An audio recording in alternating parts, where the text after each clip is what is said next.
Are you working a service counter at a dealership and fading heat from sales because they don't have the units that they need to sell when they want to sell them? Are you fading heat from customers because they're still waiting for parts to get done on the bike or the car that you've got back in the shop?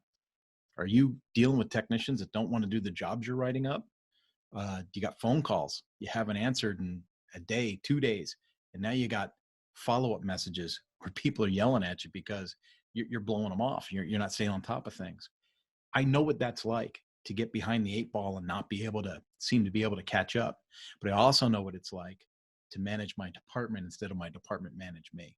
And that's part of what this fixed operations training is all about. It's about improving productivity, efficiency, and profit, but keeping your head about you while you do it.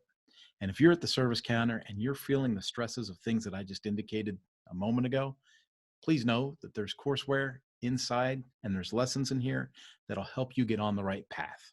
And I'm hoping that I can help you become someone that's more efficient, productive, and profitable and happy in your work environment.